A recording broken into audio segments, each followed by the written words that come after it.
Adenomyosis. Adenomyosis is a condition that causes the lining of the womb to bury into the muscular wall of the womb.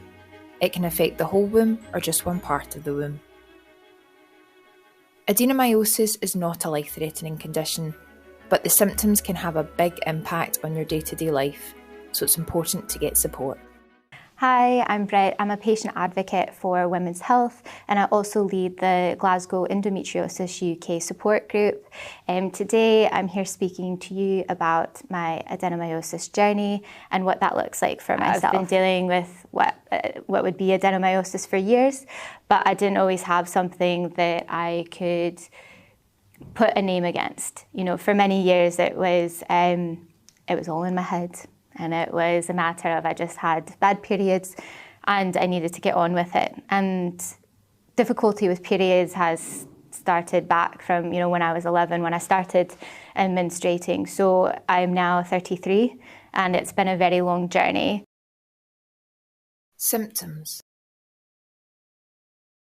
Symptoms of adenomyosis can include heavy periods that last for a long time, severe period pain, a feeling of pressure in your tummy, and bloating.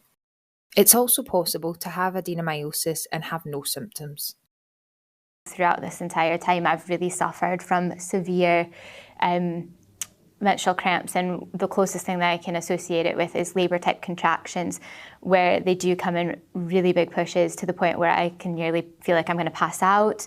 I break into a cold sweat because they're so bad, and sometimes, depending on how they are, it's a matter of, you can't stay still, so you have to rock, or you have to try, or you can't even get up. And other symptoms that I've had with it alongside that throughout this entire time, and as it progressed and as it got worse, is really heavy bleeding. So what happened for me was that it started off where, when I was younger, when I first started my cycle, it was, probably I always had a longer one, so 7 to 10 days. And then my cycle started extending into being, it was 14 days. And then it went into 3 weeks, and then really, it started to get to the point when I was 25, 26, that they finally had put me on the coil inadvertently just to see if that helped with things.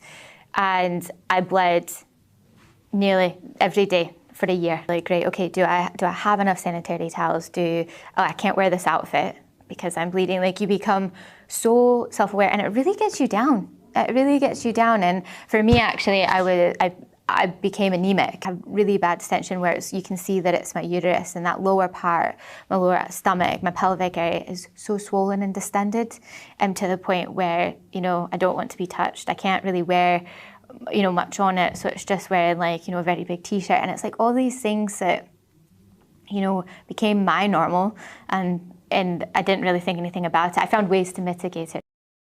Seeking diagnosis.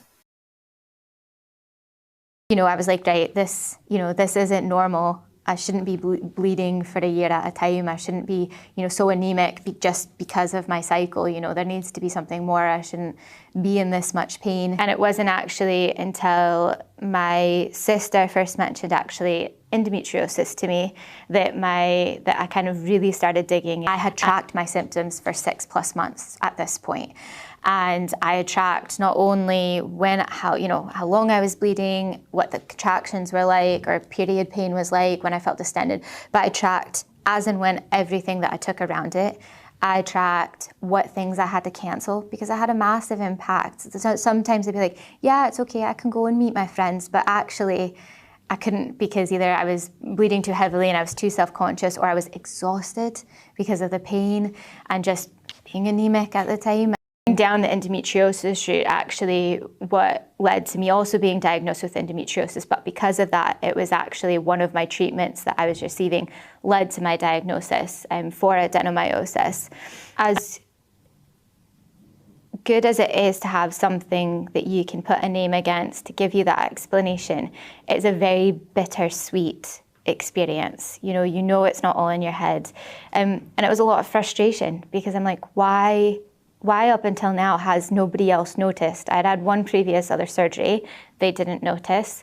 And for me, the size of my uterus, for context, due to so much tissue going into the muscular wall, is the size of somebody who's had, 3 to 4 children, and I've never had any children. So, it's a lot to take on and it's a lot to process. And as I said, for me, it's good to know that I can now start telling the difference between my endometriosis pain and my adenomyosis pain, which helps me kind of better for pain management and isolation of what my treatment options are and what my treatment pathways are. Treating adenomyosis. There are different options to treat adenomyosis, including anti-inflammatory medication to help relieve mild pain, treatment during your period to help reduce the amount of menstrual blood loss, hormone therapy, such as the contraceptive pill to help control heavy or painful periods, and a hysterectomy. This would only be considered in extreme cases. Please discuss treatment options with your doctor. I tried every other under the sun that you can think of, A to Z, tablet and patch for hormonal treatments, and combined progesterone only, and I was still struggling with my adenomyosis symptoms.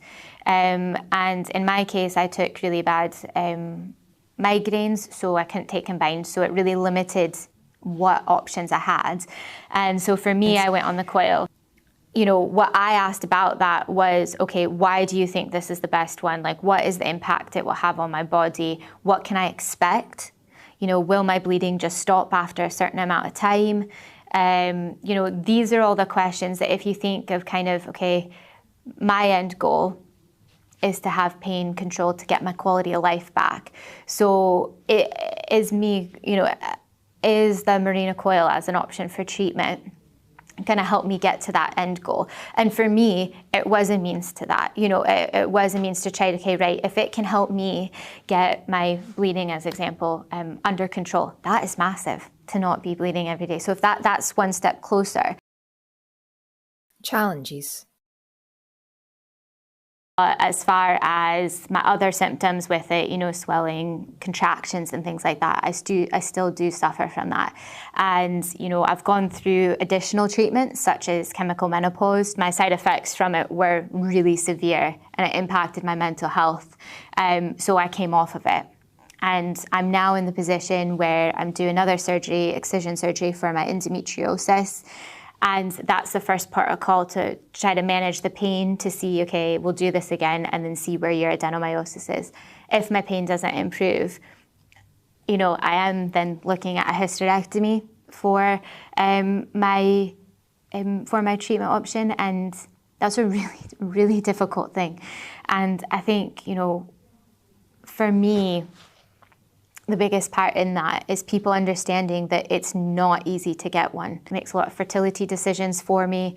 It makes, it brings a lot of things that maybe I would still have, a couple more years to think about forward, in terms of how I manage my fertility. And I think that it's really important to know that saying things like, just get a hysterectomy, or in the interim, just do IVF to help you if your adenomyosis is bad and you may struggle getting pregnant or things like this.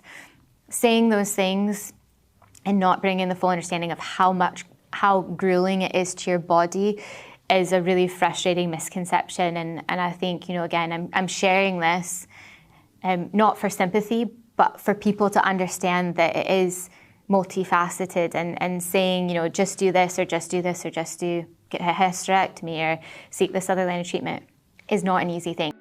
If you're worried about your period symptoms or your periods are affecting your day-to-day life, visit your GP.